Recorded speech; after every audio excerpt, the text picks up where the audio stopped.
និយាយថាទេចំពោះព័ត៌មានคล้ายក្រមព័ត៌មាននិងសាធារណមតិនៃមន្ទីរព័ត៌មានរាជធានីភ្នំពេញដឹកនាំដោយលោកផុនសេរីតអនុប្រធានមន្ទីរព័ត៌មានរាជធានីភ្នំពេញនៅព្រឹកថ្ងៃទី27ខែមិថុនាឆ្នាំ2025នេះបានចុះអប់រំផ្សព្វផ្សាយយុទ្ធនាការប្រឆាំងព័ត៌មានคล้ายៗនៅវិទ្យាល័យពងទឹកស្ថិតក្នុងសង្កាត់ពងទឹកខណ្ឌដង្កោរាជធានីភ្នំពេញកម្មវិធីផ្សព្វផ្សាយនេះបានអញ្ជើញចូលរួមពីសំណាក់លោកកឹមខីនាយកវិទ្យាល័យពងទឹកលោកគ្រូអ្នកគ្រូនិងបងប្អូនយុវសិស្សប្រមាណ2330នាក់លោកផុនសេរីតបានឲ្យដឹងថា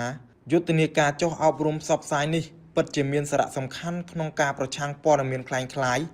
ដល់សិស្សានុសិស្សលោកគ្រូអ្នកគ្រូ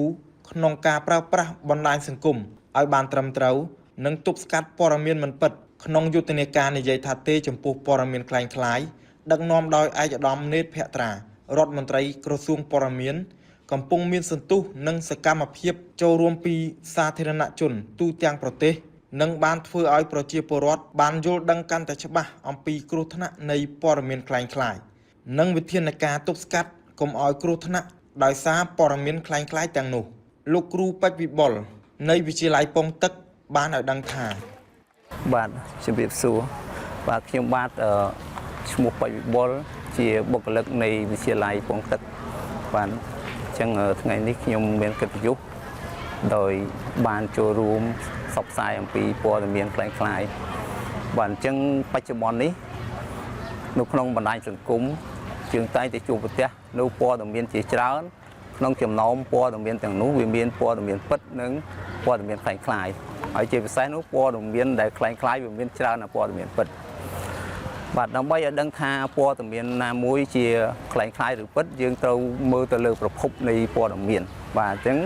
សូមឲ្យបងប្អូនទាំងអស់សិស្សានុសិស្សនិងសាធារណជនទាំងអស់ត្រូវការមើលប្រភពនៃព័ត៌មានឲ្យបានច្បាស់លាស់បាទហើយបើសិនជាសង្ស័យថាព័ត៌មានទាំងនោះមិនមានជាព័ត៌មានពិតទេយើងសូមកុំចែករំលែកបាទព្រោះណាកាលយើងពេលដែលយើងចែករំលែកព័ត៌មានមិនពិតវាធ្វើឲ្យ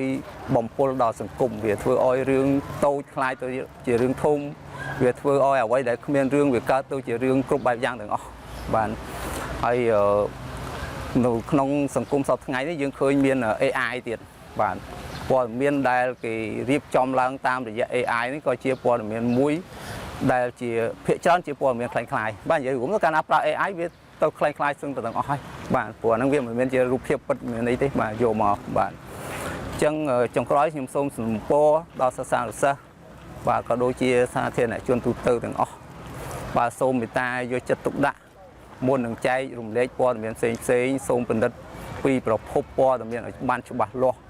បាទអញ្ចឹងសង្ឃឹមថាសិស្សានុសិស្សក៏ដូចជាសាធារណជនទាំងអស់នឹងយកចិត្តទុកដាក់មុននឹងចែករំលែកព័ត៌មានទាំងអស់សូមពិនិត្យឲ្យបានច្បាស់លាស់ឲ្យប្រកាសថាព័ត៌មាននោះពិតជាព័ត៌មានត្រឹមត្រូវបាទសូមអរគុណ